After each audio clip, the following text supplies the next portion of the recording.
इन दिनों हमारी फूफी ज़ाद कुबरा की शादी थी। शादी की रात लड़के और लड़कियां बाल में जमा थे और गा बजा रहे थे।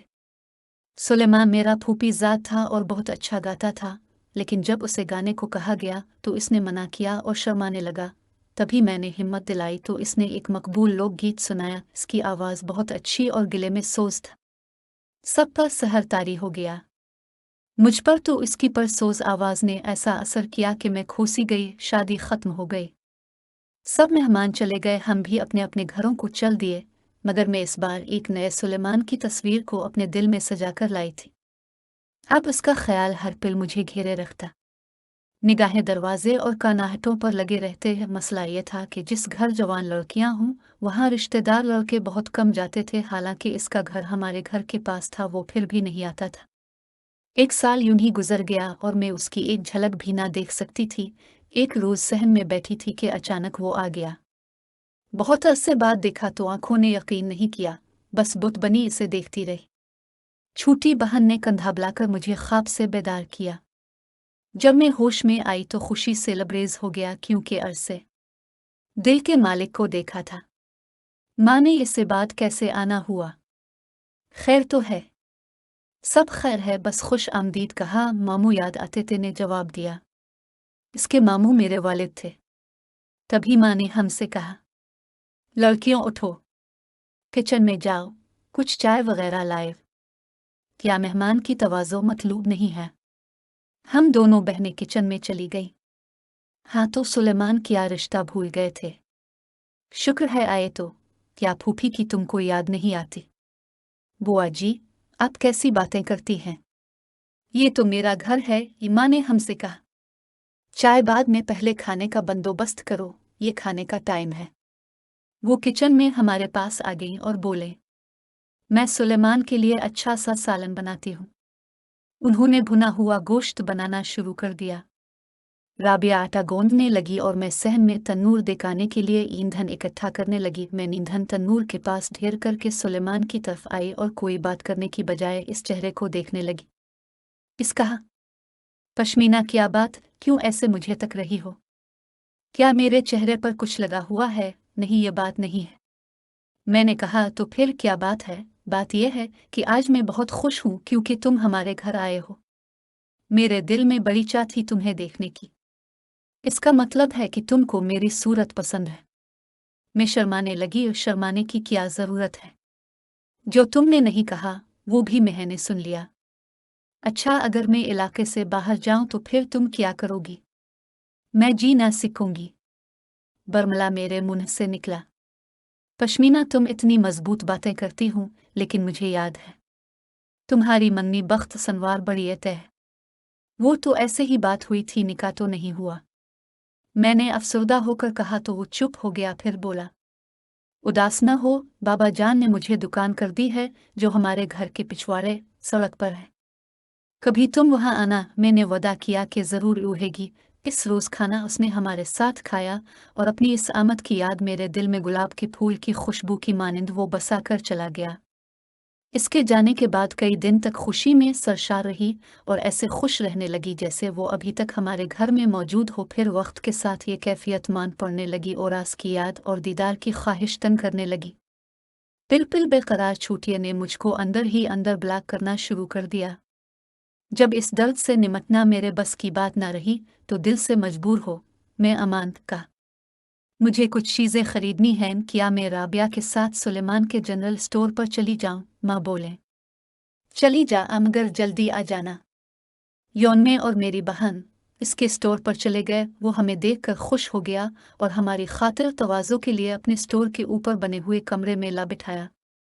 थोड़ी देर हमने बातें की, उसने हमें चाय पिलवाई। फिर हम वापस आ गए। उम्मी अपनी बहन के घर घंटा भर को जाया करती थी। खाला का घर साथ ही था। इसी वक्त राबिया मुझे घर से निकाल देती और मैं सुलेमान से मिलने चली जाती। मैं वहां तकरीबन आध घंटा इससे कम बैठती और माँ के आने से घर वापस आ जाती। मैं 2 बार ही इस तरह गई थी कि वो वाकया हो गया जिसका कभी सोचा भी न था। कबले जून के महीने का एक तवील दिन था। मैं और सुलेमान स्टोर के ऊपर वाले कमरे में बैठे थे कि कुछ लड़के जो हमारे मोहल्ले के थे आ गए और हम दोनों को पकड़वा दिया। जाहिर है हम कोई बुराई तो ना कर रहे थे, इसीलिए सीढ़ी का दरवाज़ा भी खुला रखा था। हुआ ये कि इन लड़कों ने मुझे ऊपर जाते हुए देखा था। मैं चादर लपेट कर आई थी। उनको खबर ना थी कि मैं किसकी बेटी हूँ। बहरहाल हमने उनको किसी न किसी तरह यकीन दिला दिया कि हम यहाँ बुरी नीयत से नहीं बैठे। कोई अहम बात करनी थी जो दुकान में खड़े रहकर ना हो सकती थी। इस वक्त तो ये लड़के चले गए और मैं भी हाँफती कांपती घर पहुंच गई। मैं इस रोज़ बदनामी से बाल बाल बची, लेकिन दिल तो मुट्ठी में आ गया था। राबिया ने मेरी हालत देखी तो समझ गई कि मेरे साथ कोई हादसा हुआ है। वो किस्म देने लगी कि सच बताओ क्या हुआ है। तब मैंने बड़ी मुश्किल से बताया कि मैं कैसे मरते मरते बची हूँ। अगर वो लड़के हमारा जुलूस निकाल देते तो जाने क्या हो जाता। अब कभी ऐसे मत जाना। राबिया ने मुझको हिदायत की और फौरन वुज़ू करके शुक्राने के नफ़ल अदा करने लगी कि आज हमारा घराना एक बड़ी क़यामत से बच गया था। मैं तो बच गई, मगर लड़कों ने सुलेमान को ना बख्शा। जब मैं वहाँ से आ गई तो सुलेमान भी अपनी दुकान पर जा बैठा और वो लड़के भी चले गए। इस वाक़या का असर सुलेमान पर ज़्यादा था, लिहाजा उसने दुकान बंद कर दी और ऊपर वाले कमरे में जाकर लेट गया। शायद वो अपने हवास बहाल कर रहा था। तभी एक लड़का दो पुलिस वालों को लेकर आ गया। वो पुलिस वाले इसे ले गए और हवालात में बंद कर दिया। इसके घर वालों को कुछ पता नहीं था कि वो कहाँ गया है। पुलिस को बस रिश्वत चाहिए थी। किसी की इस्तान को कुछ गरज न थी। सुलेमान से उन्होंने मोटी रकम तलब कर ली। उसने कहा, मुझे दुकान पर ले चलो, रकम वहाँ से ही दूंगा। यूं उसने उनको रकम देकर जान छुड़ाई, लेकिन इस वाक़या ने उसके दिल और दिमाग पर गहरा असर डाला। जो लड़के हमें पकड़ने दुकान पर आए थे, इनमें से एक हमारे रिश्तेदारों के बेटे का दोस्त था। इसने ये वाक़या अपने दोस्त को बताया। बस फिर क्या था, सारे ख़ानदान में बात फैल गई और हम दोनों बदनाम हो गए। अजब बात यह कि जिस बात का चर्चा सारे ख़ानदान में था, इसका इल्म मेरे वालिद साहिब को नहीं था। वो कारोबार के सिलसिले में कभी अफ़गानिस्तान होते तो कभी क्वेटा और कभी ईरान, और अक्सर कारोबार उनका पेशावर में चलता था। वो बड़े सख्त आदमी थे, किसी की हिम्मत ना थी कि इस वाक़े का जिक्र उनसे करता। वो एक लम्हे में बंदूक तान लेते। इसी सबब लोग आपस में चा में गोइयां ही करते रहे। किसी ने अम्मी और बाबा जान को कुछ न बताया। एक दिन हमारे इलाके के एक गांव में शादी थी। वहां सुलेमान के घरवाले और हम सब मौजूद थे। शादी के वसी घर में मुझे और सुलेमान को बात करने का मौका मिल गया। मुझे ने कहा कि तुम मेरे साथ कुछ देर को यहाँ से बाहर चलो। मैंने कहा कि किसी को पता चल गया तो क्या होगा। कहने लगा कि मुझे तुमसे ज़रूरी बात करनी है, दोबारा मौका ना मिलेगा। मरी यहाँ से करीब है, मरी चुल्लू। शादी में इतना रश है, सब भी खरीदारी के शौक में शहर जाते हैं। मैं माँ से पूछ लेती हूँ।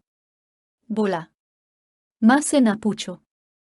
अगर तुमने पूछा तो वो किसी और को भी हमारे साथ कर देंगी, और मैंने अकेले में बात करनी है। तुम बस चादर लिपीटो और निकलो। सड़क पर जो वैन खड़ी है, इसमें जा बैठो। मैं पीछे आता हूँ। अगर वहां तुम्हें किसी ने सवार होते देख लिया तो फिर मैं राबिया और खूबा को भी ले उहेगा, वरना हम अकेले चली जाएंगे। मैं मकान के पिछवाड़े से निकली। इत्तेफाक से उधर कोई न था। मैं पहाड़ी रास्ते पर चलने के बजाय सीधी चढ़ाई से चढ़कर सड़क पर पहुंची और वीन का दरवाजे खोलकर बैठ के सामने वाले किनारे पर वो खड़ा था।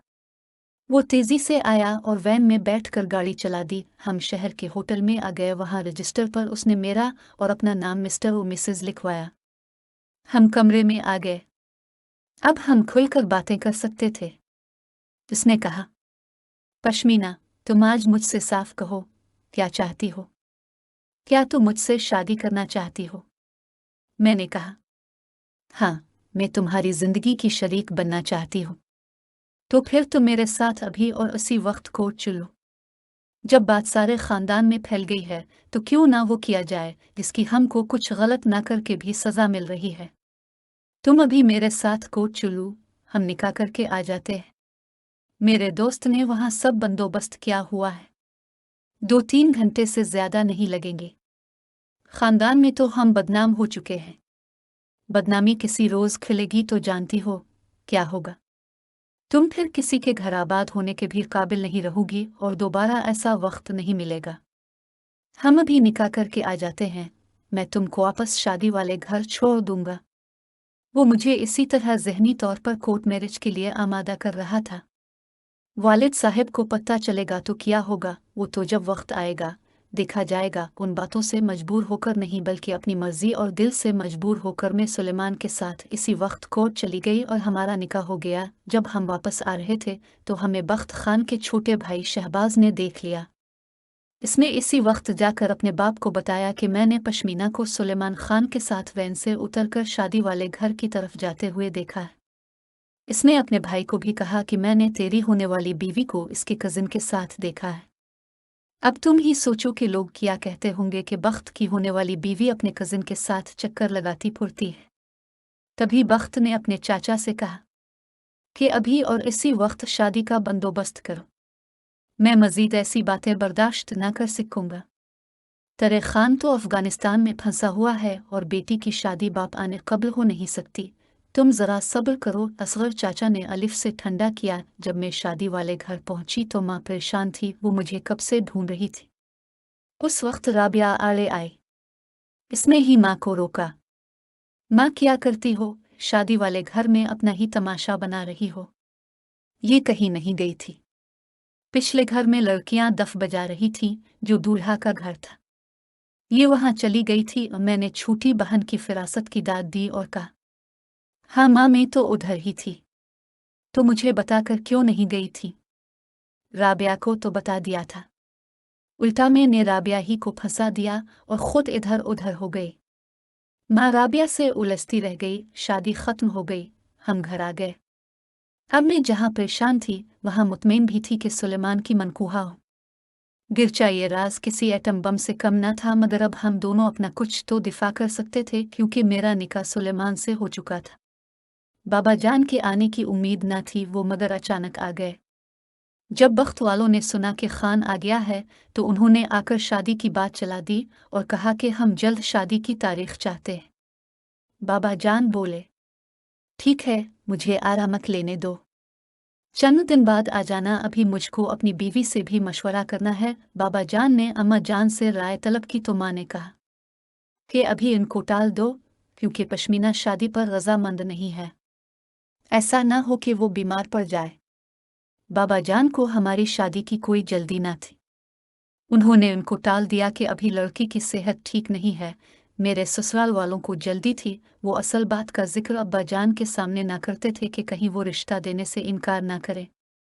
वो सुलेमान के वालिद के पास गए और कहा कि तुर्रा खान बेटी की शादी बख्त से करने पर रजामंद नहीं है और आनाकानी करता है, तुम जाकर इसको राजी करो और हमें तारीख लेकर दो। वो हमें ज़ुबान दे चुका है, अब हम ये रिश्ता नहीं छोड़ेंगे। सलीम इनको भी खबर हो गई कि मामला अब बिल्कुल तैयार है, तो बाप को हालात से आगाह किया और कहा, मैंने आपकी इजाज़त के बगैर ये जुर्रत कर ली है, अब हालात को संभालना आपका काम है। सुलेमान के वालिद साहब, जो मेरे फूफा भी थे, ये सुनकर सोच में पड़ गए। बात को तश्त अज़बाम करने की बजाय उन्होंने दूसरा तरीका अपनाया।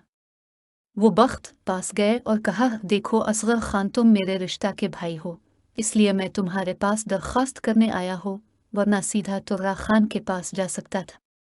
अब मेरी बात गौर से सुनो, मैं पश्मीना का रिश्ता अपने बेटे सुलेमान खान के लिए लेना चाहता हूँ।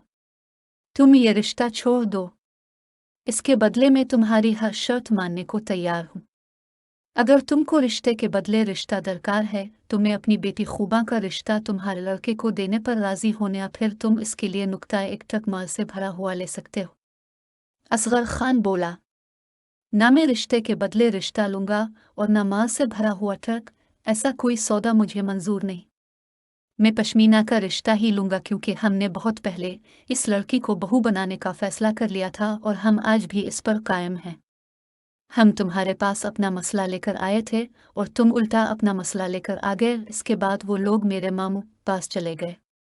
मामू ने कहा, अगर पश्मीना का बाप तारीख देने पर राजी हो तो मैं तुम्हारे साथ हूँ, लेकिन रिश्ता देना आना देना उन्हीं का इख्तियार है। मैं सिर्फ उनको तुम्हारी तरफ से कह सकता हूँ, मजबूर नहीं कर सकता। मामू जान आए। उन्होंने मेरे वालिदैन से मेरी शादी की बात की। अम्मा राजी ना थी। उन्होंने बताया कि मैं बख्त वालों की बातें सुन रही हूँ।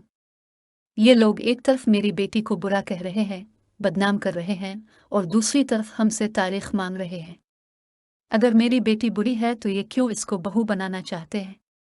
अब अगर उन्होंने पश्मीना का नाम सुलेमान के साथ लिया तो मैं बेटी की शादी सुलेमान से ही करूंगी। लेकिन वालिद साहिब ने मामू की बात मान ली और मेरी शादी की तारीख बख्त सनवार खान के लिए दे दी, क्योंकि वो ज़बान दे चुके थे। शादी की तारीख तय हो गई। इस दिन मैं खाला के घर में थी। मुझे बिल्कुल खबर न हुई कि यह मामला हो गया है। जब मुझे खबर हुई, बहुत रोई और माँ से कहा, माँ क्या मैं मेरी जिंदगी बर्बाद करनी है? उन्होंने जवाब दिया, मीर प्यारी बेटी, मेरा काम नहीं, तुम्हारे वालिद साहिब का कारनामा है। मैं तो इन लोगों की बातें रिश्तेदारों की ज़बानी सुनहन रही हूँ कि वो लोग तेरा नाम सुलेमान के साथ लेकर हमें बदनाम भी कर रहे। जब यह खबर सुलेमान तक पहुंची वो इसी वक्त हमारे घर आ गया। बाबा जान और माँ घर पर न थे।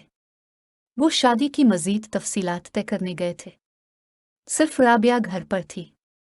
मैंने सुलेमान को देखा और फूट फूट कर रोने लगी। उसने कहा, अरे अलिफ, तुम क्यों रो रही हो? ये रोने का वक्त नहीं है। जुर्रत काम लो। ये फैसला करने का वक्त है। मेरा साथ दो। मीम अपना निकाहनामा तुम्हारे वालिद के आगे रख देते हैं। नहीं, खुदा के लिए ऐसा न करना। क्या तुम चाहते हो कि यहाँ मेरा लहू बहता नजर आए? मैंने कहा, तो फिर क्या हल है? इसने पूछा कि तुम इसी वक्त मेरे साथ चलने को तैयार हो। अपना बेग अटेऊ 2 जूड़े डालो, फिर जो होगा देखा जाएगा। बस यही एक रास्ता है कि हम दोनों कहीं दूर चले जाना अच्छा है, ले जाएं। सुलेमान, कैसी बातें कर रहे हो? ऐसा नहीं होगा, कभी नहीं। इससे मर में ना तो निकाहनामा वालिद साहिब को दिखाना चाहती थी और ना सुलेमान के साथ जाना चाहती थी। और क्या हल था शादी को रोकने का? सुलेमान बेबस था। वो आंसू मेरी रजामंदी के बगैर कोई कदम भी नहीं उठाना चाहता था। अब वो इतना परेशान था कि आंखों से बह रहे थे और कमरे की दीवारों से सर टकरा रहा था। अपने वालिद साहिब को भी वो कुछ नहीं कह रहा था, क्योंकि मैं जो साथ नहीं देती थी। 4 दिन बाद वो एक दोस्त के साथ मैच देखने चला गया। जब वो वापस लौटा तो उसकी बहन ने बताया कि आज रात पश्मीना रुखसत की जाएगी। सुलेमान ने बहन से कहा, तुम इसी वक्त जाओ, जल्दी से निकाहनामा पश्मीना को दो और उसको कहो कि आप तो वो इजाज़त दे कि मैं ये कागजात ज़ाहिर कर दूँ, या फिर ख़ुद उनको टुकड़े टुकड़े करके मुझे दे दे, तो मैं समझूंगा कि मैंने इसको इस निकाह से आज़ाद करना है, ताकि वो किसी और की दुल्हन बन सके। इसके बाद मैं उसकी दुनिया से दूर चला जाऊंगा। खूबा निकाहनामा लेकर कमरा बंद करके इसने ये निकाहनामा मेरे सामने रखा और कहा कि अब तुम क्या करके शादी रोकी जा सकती है? मैंने जवाब दिया, अब तुम मुझे मरा हुआ समझ लो, क्योंकि बाप की पगड़ी उछालने की मुझ में हिम्मत नहीं है। फिर उन कागजात को मैंने अपने हाथों से टुकड़े टुकड़े कर दिया और खूबा से कहा, सुलेमान से कहना, यह तुम्हारा मुझ पर बड़ा एहसान होगा अगर तुम मेरी इज्जत रख लो और ये राज हमेशा के लिए अपने दिल में दफन कर लो। मेरे दिल में इसका प्याजू का तू है। ये जो घर वालों से छप कर कोर्ट में निकाह किया, मगर भी वक्त है कि निकाहनामा जाहिर है। ये मुझसे भूल हो गई, इसे मुआफ कर देना। मुझ में हिम्मत नहीं कि वालिद का इस तरह सामना कर सकूं और उनकी सुबकी कराओ है। सुलेमान की बहन ने जब ये बातें इसे बताएं तो इसने मेरी इज्जत की खातिर जहर का ये घूंट पी लिया, क्योंकि वो सच्चे दिल से मुझसे प्यार करता था। इसने अपना बैग उठाया और इसी वक्त किसी नामालूम मंजिल की तरफ निकल गया। यूं मेरी शादी बख्त सनवार खान से हो गई। मेरा दिल किसी तौर अपने शौहर को कबूल नहीं कर रहा था। अब मैं पछता रही थी कि मैंने हिम्मत न करके कितनी बड़ी गलती कर दी है। पता नहीं, वालिदैन की लाज रखकर मैंने अच्छा किया, खुद के साथ जुल्म किया। लेकिन ये पछतावा ज़रूर था कि काश मैं फूफी ही को एतमाद में लेकर अपने दिल का हाल बता देती, तो वही वालिद साहिब को इस बात से आगाह कर देती कि मैं और सुलेमान अदालत में निकाह कर चुके हैं। मगर अपनी बुज़दिली के बाइस में ये सब ना कर सकी। यूं में एक ऐसे जहन्नम में गिर गई का जहाँ से निकलना चाहती तो निकलना मुमकिन न था। मुझे बाद में पता चला कि वालिद साहिब खुद भी मेरी शादी बख्त सनवार से नहीं करना चाहते थे, मगर सोचते थे कि यह तयशुदा रिश्ता भी छोड़ दूँ तो कहीं मेरी बेटी दूसरे मुनासिब रिश्ते के इंतज़ार में बैठी ना रह जाए। अगर फूफी वालों की तरफ से पेशरफ्त होती तो वो यकीनन मेरे लिए सुलेमान को ही तरजीह देते। सुलेमान तो ऐसा घर से गायब हुआ कि फिर न आया। आज भी फूफी मुझे बता देती हैं कि इस लड़की की वजह से मेरा बेटा घर से चला गया और हमसे जुदा है कर दरबदर हो गया। ये तो शादी रचाकर घराबाद किए बैठी है। इनको क्या खबर कि महज शादी से सभी घराबाद नहीं होते।